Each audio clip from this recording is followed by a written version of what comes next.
আসসালামু আলাইকুম। তো তোমাদের খুলনা বিশ্ববিদ্যালয়ে সি ইউনিটের পরীক্ষা ১৭ তারিখে। আর মাত্র ধরতে গেলে ৪-৫ দিনের মতো তোমাদের সময় আছে।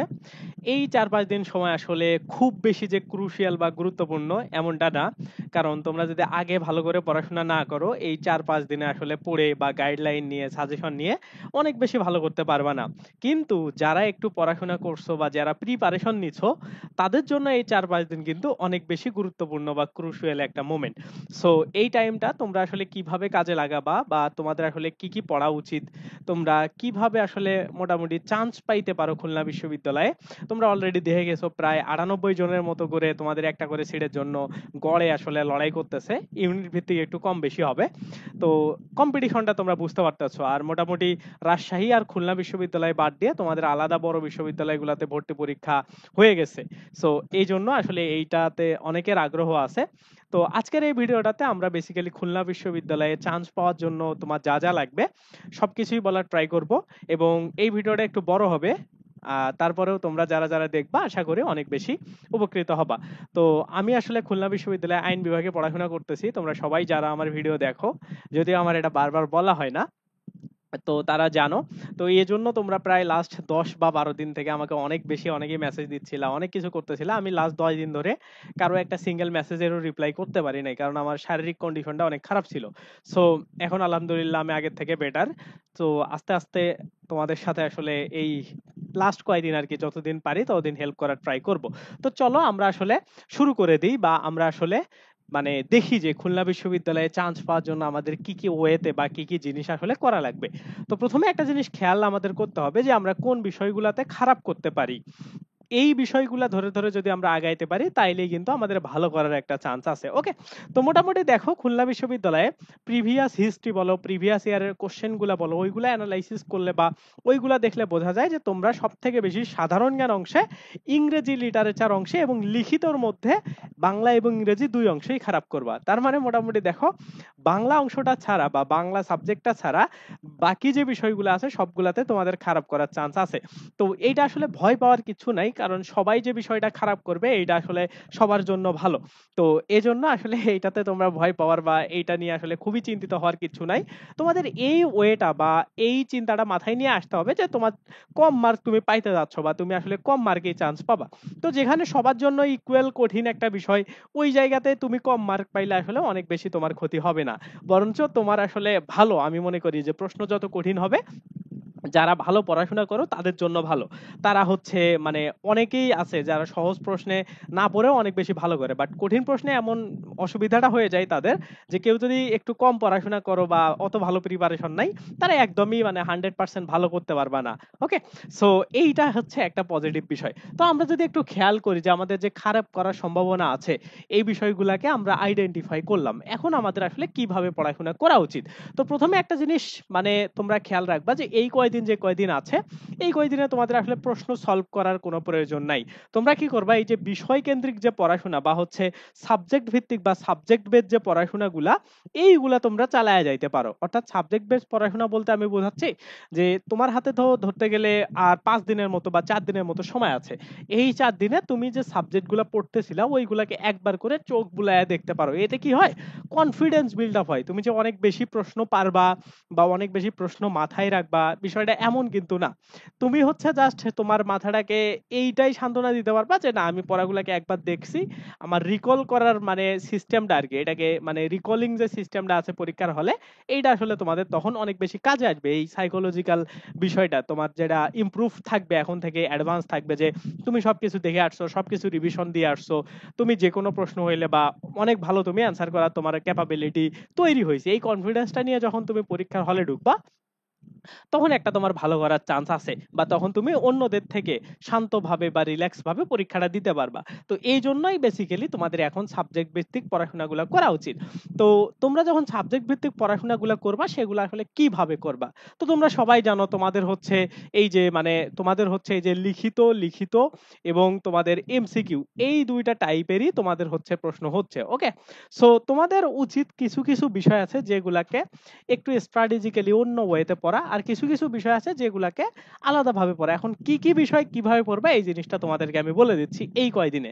তো নরমালি একটা জিনিস দেখো যে বাংলা যে সাহিত্য অংশ আছে, মানে নরমাল কিন্তু তোমাদের বাংলা বই না, বাংলার নরমাল যে সাহিত্য অংশ আছে যেমন হচ্ছে প্রাচীন যুগ, মধ্যযুগ, আধুনিক যুগ, তারপরে বিভিন্ন রাইটার বা তাদের হচ্ছে বিভিন্ন কাজকর্ম, এইগুলা যখন তুমি পড়বা তখন তোমাকে একটা জিনিস মাথায় রাখতে হবে যে তুমি যাতে সংক্ষিপ্ত প্রশ্ন আকারে আসলে বা ছোট প্রশ্ন আকারে আসলে সেগুলো তুমি অ্যান্সার করতে পারো। তার মানে কি দেখো, যখন তুমি এই শুধু সাহিত্য অংশটা পড়বা তখন জাস্ট এমসিকিউ এর অপশন দেখে কারেক্ট করবা, এই টেন্ডেন্সি থেকে বের হয়ে তোমাকে আসলে পড়তে হবে বা তোমার এই জিনিসটা এক ক্যাপাবিলিটি অর্জন করতে হবে যে তুমি যাতে লিখিততেও ভালো অ্যান্সার করতে পারো। কারণ তোমরা যদি খেয়াল করো তোমাদের দেখবা এই সাহিত্য অংশ থেকে 5টা এক কথায় অ্যান্সার থাকবে লিখিত অংশে গিয়ে। তো এখন যারা যারা তোমরা এই সাহিত্য অংশটা পড়বা, তো এই জিনিসটাকে মাথায় রাখবে। এতদিন তো তুমি যেভাবে পড়ছো ওই জিনিসটা তোমার এমসিকিউ ডেভেলপমেন্ট বা এমসিকিউ এ তোমার ভালো করার জন্য সাহায্য করবে, বাট এখন তোমরা যে জিনিসটা পড়বা বা যেভাবে পড়বা সেই জিনিসটা যাতে তোমাদের এমসিকিউ প্লাস হচ্ছে রিটেন অংশেও তোমাকে হেল্প করতে পারে, এই জিনিসটা তোমাকে মাথায় রেখে পড়তে হবে। তার মানে তোমরা বুঝলা যে এই বিষয়টা এটা করতে হবে। আর একটা বিষয় শুধু এভাবে পড়তে হবে, সেটা হলো ইংলিশের যে লিটারেচার পার্ট আছে, লিটারেচার, ওকে, মানে তুমি ইংলিশ লিটারেচার বা ইংরেজি যে সাহিত্যটা আছে সেইটাকে এই এমসিকিউ এবং রিটেন স্টাইলে, আমি যে স্টাইলটা শেখাই দিলাম এই স্টাইলে তোমাদের পড়তে হবে। তাইলে কি হবে, এই যে ইংরেজির থেকে সলিড যে লিটারেচার বেস বা লিটারেচার থেকে 4 বা 5 মার্ক, এইখান থেকে 4 বা 5 মার্কের যে প্রশ্নগুলো হবে ওই জায়গাতে দেখো তুমি 10 মার্ক পেয়ে যাচ্ছ। তুমি যদি খুবই ভালো করে এই জিনিসগুলা করতে পারো 10-এর মধ্যে তুমি 7-8 মার্ক পেয়ে যাইতে পারো। এবং একটা জিনিস মাথায় রাখো, এই 7-8 মার্ক তুমি কোন জায়গা থেকে পাচ্ছ জানো, যে জায়গাতে কেউ মোটামুটি মার্ক পাবে না, মানে সবার যে জায়গাতে, এই জায়গাতে যদি 10টা প্রশ্ন থাকে সর্বোচ্চ তুমি অনেক ভালো পড়াশোনা করলে 7 পাবা। আর কেউ কেউ এমনও হবে এই জায়গাতে 1 2 3 এই টাইপের মার্ক পাবে, মানে যারা এভারেজ পড়াশোনা করছে তারা 1 2 3 এই 10-এর মধ্যে এই মার্কটা পাবে। তাইলে দেখো এইখানে লিখিততে তোমার 4 বা 5 মার্ক আগায় যাচ্ছে অন্যদের থেকে। সো এই জিনিসটাই অনেক বেশি অ্যাডভান্টেজ বা অনেক বেশি আগায় রাখবে। আর বাকি বিষয়গুলো আমি কেন পড়তে বলতেছি না, দেখো বাংলা ব্যাকরণ থেকে বা বাংলা হচ্ছে প্রথম পত্র থেকে বা ইংরেজি ধরো ইংরেজির নর্মাল গ্রামার থেকে যে লিখিত অংশগুলো আসবে ওগুলা তোমরা এমসিকিউ সলভের জন্য যেভাবে পড়ছো সেম ভাবে পড়লেই তোমাদের কাজ আসবে। এবং তোমরা যারা একটা কাজ করতে পারো যে এইখানে যে ইংরেজি যে লিটারেচার আছে এইটা আমাদের অ্যাডমিশন ফিলে আমি কিছুদিন আগে ক্লাস দিছি, আমি ভাবছিলাম তোমরা ক্লাস ক্লাস হয়তো বা দেখবা না, তারপরেও দেখলাম প্রায় 8-9 হাজার স্টুডেন্ট দেখে ফেলছো। তো তোমরা চাইলে ওটা 3 ঘন্টার একটা ক্লাস, কারণ অনেক বড় ক্লাস ছিল, ওইটা দেখে আসতে পারো, তাইলে ইংরেজি লিটারেচারে তোমাদের আর কোনো প্রবলেম থাকবে না। সো এইটা গেল ইংরেজি এবং বাংলা লিটারেচার। তার মানে কি দেখো, যে জিনিসগুলা থেকে আমাদের আটকে যাওয়ার সম্ভাবনা আছে বা এই যে আমরা কিছুক্ষণ আগে যে বিষয়টা খেয়াল করলাম যে যেগুলাতে আমাদের খারাপ করার চান্স আছে সেই জায়গাগুলা থেকে কিন্তু আমরা ভালো মার্ক পেয়ে যাচ্ছি। এবং এখন শেষ সময়ে এসে আমি মনে করি যে এভারেজ একদম ধুমায়া সবকিছু, মানে সবকিছু দেখে শুনে পড়া, এগুলা আসলে অত বেশি সময় নাই। ওকে, তো তোমাদের এই জিনিসটা এভাবে মাথায় রাখা বা এইভাবে পড়া উচিত, তাইলে আমার মনে হয় তোমরা একটু ভালো করতে পারো। দেখো সবাই যে স্ট্র্যাটেজিতে আগাবে, এইখানে তোমাদের সিট কতগুলা, 334টা মনে হয় তোমাদের সিট। তোমরা অনেকে দেখবা যে 400 আছে অনেক, তো ওগুলা বাদ দাও, কারণ 56 কি 58টা সিট হচ্ছে তোমাদের চারুকলা ইউনিটের জন্য, এগুলা বাদ দাও। যারা চারুকলায় পরীক্ষা দিবা না ওগুলা বাদ। নর্মালি আর্টসের যারা স্টুডেন্ট আছো সব বাদ দিয়ে তোমাদের খুলনা ভার্সিটিতে 334-35টার মতো তোমাদের সিট আছে, ধরো 330টা। তার মানে কি দেখো, এখানে পরীক্ষা দিচ্ছে প্রায় তোমাদের সি ইউনিটেই 40,000 স্টুডেন্ট, তার মধ্যে 330 জন তোমরা চান্স পাবা। তাইলে দেখো এইখানে কতগুলা স্টুডেন্ট, 39,700, 39,700, এই জিনিসটাই মানে 39,700 স্টুডেন্ট তোমরা বাদ হয়ে যাচ্ছ। তো তুমি অনেকে ভাববা, অনেকেই তুমি মানে যখন বলবে তুমি এরকম করে দেখতে পাবা যে ভাই আমার সব বন্ধু বান্ধবী তো অন্য স্টাইলে পড়তেছে, তো আমি কেন আপনার কথা শুনবো। তো দেখো এই জায়গাতে তুমি যখন অনেকের সাথে তোমার মতামত মিলে যাবে তখন মনে করবা এই যে 39,700 এইটার মধ্যে তোমার থাকার সম্ভাবনা বেশি। সো যারা চান্স পাবে তাদের চিন্তা ভাবনাটা একটু ডিফারেন্টই হবে। ওকে, সো এইটা হইলো বিষয়। তো এই বিষয়টা মাথায় রাখলে আশা করি তোমাদের এই জায়গাটা থেকে ভালো করা মানে ভালো করতে পারো তোমরা।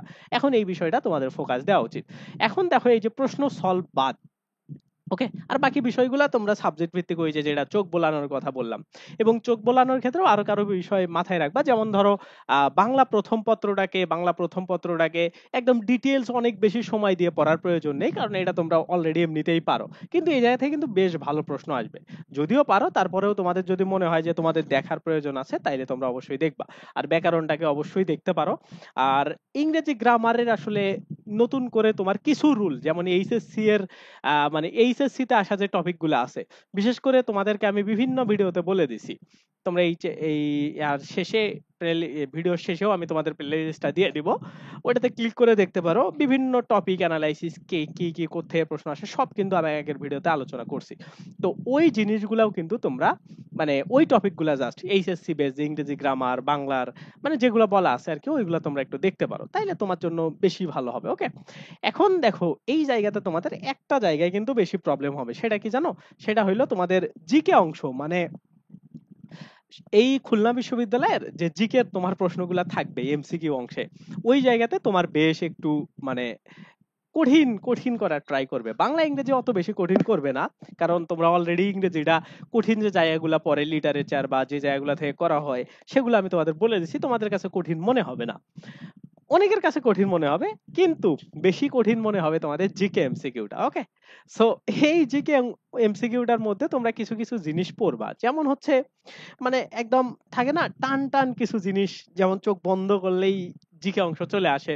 যেমন ধরো যে কোনো সংস্থা, তারপরে ধরো যে কোনো প্রণালী প্রণালী আসতে পারে, তারপরে সীমারেখা, তারপরে সব থেকে বেশি জিনিস মানে তোমরা দেখবা যে দুই তিনটা প্রশ্ন কমন পাইছো, সেটা হইলো ইসরায়েল ফিলিস্তিন এই টপিকের উপরে। ঠিক আছে, তো এই দুইটার বিষয়, তারপরে এগুলার সাথে জাতিসংঘের কি কানেকশন, তারপরে আরো একটা বিষয় এই জায়গাতে তোমাদের মানে হবে, সেটা হলো ইন্টারন্যাশনাল ল রিলেটেড, মানে ধরো লর স্টুডেন্ট মানে ল টিচাররা তো অনেকে প্রশ্ন করবে, এই জন্য আসলে এই জন্য আসলে তোমাদের ওই জায়গা থেকে কিছু প্রশ্ন ল রিলেটেড থাকতে পারে। তো অনেক বেশি থাকবে তা না, যেমন জাতিসংঘর ইন্টারন্যাশনাল বিষয়গুলা কিভাবে কাজ করে, বিভিন্ন সংস্থা টংস্থার পূর্ণরূপ, এই টাইপের জিনিসগুলো আসতে পারে। তো তোমাদের জিকে অংশটা তোমরা একটু ভালো করে আন্তর্জাতিক অংশটা দেখে আইসো। ওকে, আর বাংলাদেশ অংশের মধ্যে তোমরা বেশিরভাগ হিস্ট্রি রিলেটেড প্রশ্ন একটু পাবা। হিস্ট্রি রিলেটেড দুই একটা প্রশ্ন থাকবে, হিস্ট্রিটা দেখবা, মুক্তিযুদ্ধ অবশ্যই দেখবা। অনেকে ভাববা যে ভাই মুক্তিযুদ্ধ থেকে মনে হয় আসবে না, না মুক্তিযুদ্ধ থেকে আসবে। আরো একটা বিষয় হইলো যে তোমাদের যে রিসেন্ট যে বিষয়গুলো আছে এগুলা কিন্তু অনেক বেশি প্রশ্ন করবে খুলনা বিশ্ববিদ্যালয়, সাম্প্রতিক বিষয়কে টার্গেট করে অনেক বেশি প্রশ্ন করবে। সো ওই জায়গাগুলা থেকে তোমরা একটু মানে দেখবা, তাইলে তোমাদের জিকে অংশটা কভার হবে। তো আর নরমালি তোমরা যেভাবে পড়ছো ওইগুলাই হবে। আর মৌলিক যে জিকের কথা বলতেছিলে, এটা মৌলিক জিকে তোমাদের কাজে আসবে না, বা মৌলিক জিকে তোমাদের আসলে লাগবে না এই জায়গা থেকে, কারণ মৌলিক বিষয়গুলো তোমরা যেগুলা লাগবে সেগুলো অলরেডি কোথাও না কোথাও পড়ে ফেলছো। ঠিক আছে, এখন একটা বিষয় খেয়াল করো, যে মৌলিক জিকের যখন কথায় আসলো, তোমরা আমাকে অনেকেই নক দিছিলা আমাদের মৌলিক জিকের মানে নির্ভরের যে মৌলিক জিকে বইটা আছে এই বইটা নেওয়ার জন্য। তো এই বইটার লিংক আমরা হচ্ছে এই ভিডিওর ডেসক্রিপশনে আমি দিয়ে দিব এবং কমেন্টে পিন করে দিব। ওইটার দাম আমরা কমায় 99 টাকা করে দিছি। ওকে, মৌলিক জিকে বই 99 টাকা। এবং এই বইটাতে এবার আরো কিছু এডিশন জিনিস আছে, যেমন তোমরা সবাই জানো এটা টপ লাইন ভিত্তিক বই, তোমাদের গুচ্ছের জন্য আর কি, গুচ্ছের বি ইউনিটের জন্য এবং কুমিল্লার জন্য যারা পরীক্ষা দিবা তাদের কাজে আসবে। তো এই বইটাতে আমরা সুন্দর করে, তো টপ লাইন ভিত্তিক আছে যেটুকু তোমাদের প্রয়োজন সবগুলাই, আবার ভালো ভালো কিছু কাজ আমরা এবার করছি যেটা আগের বছর ছিল না। এটাতে হচ্ছে বিগত সালের প্রশ্ন অ্যাড করে দিছি আমরা। বিগত সালের প্রশ্ন, বিগত সালের কিসের কিসের প্রশ্ন, যেমন বিভিন্ন ভার্সিটির প্রশ্ন, তারপরে হচ্ছে বিসিএস এর আসা প্রশ্ন, জব বিসিএস, তারপরে এইচএসসি তে, এইরকম আর কি সবগুলা কম্বিনেশনে প্রত্যেকটা চ্যাপ্টার ভিত্তিক প্রশ্ন আছে। তো তোমরা যদি কেউ এই পিডিএফ, এটা কিন্তু পিডিএফ বই, অনেকে আমাকে বলো যে ভাই এটা তো হচ্ছে হার্ড কপি, না মানে এটা কি আমাদের নর্মাল বইয়ের মতো নাকি, না এটা হচ্ছে একটা পিডিএফ বই, পিডিএফ। ওকে, পিডিএফ।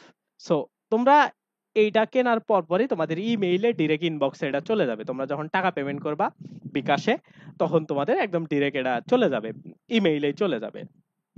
আর যাদের কিনতে প্রবলেম হয় তারা আমাকে এই নাম্বারে নক দিবা, 01780647899। ওকে, হোয়াটসঅ্যাপে নক দিলে আমি তোমাদেরকে এই বইটা দিয়ে দিব। সো এইটা আসলে আমরা এখন অ্যাভেলেবল করে দিছি, তোমরা চাইলে এখন কিনতে পারো। এটা হচ্ছে এখানকার বিষয়। ওকে, এটা মৌলিক জিকের বিষয় গেল। সো মৌলিক জিকে পড়া লাগবে না, এটা শুধু তোমাদের গুচ্ছের বি ইউনিটের জন্য কাজে আসবে। আর তোমাদের মানে আর চট্টগ্রাম কুমিল্লার জন্য তোমাদের কাজে আসবে, আর কোথাও তোমাদের তেমন লাগবে না। ওকে, তো এইটা আর কি তোমরা মাথায় রাখো। আর মৌলিক জিকে খুলনার জন্য লাগতেছে না। ওকে, এখন দেখো এই যে লিখিত সমস্যা, লিখিত সমস্যা বলতে তোমাদের আমি একটা যদি সত্যি কথা বলি, যে লিখিততে আসলে টিচাররা কি খেয়াল করবে জানো? তোমরা অনেকে ভাবো না যে বিশ্ববিদ্যালয়ের টিচাররা হয়তোবা বানায় লিখলে এসব জিনিস পছন্দ করে না, কিন্তু বিষয়টা একদমই উল্টা। তুমি যত বেশি বানায় লিখতে পারবা এবং তুমি যদি তথ্যগুলাকে একটু সঠিক দিতে লিখতে পারো, যেমন তোমার একটা ধরো প্যারাগ্রাফ আসলো, প্যারাগ্রাফ তো তোমাদের আসবেই।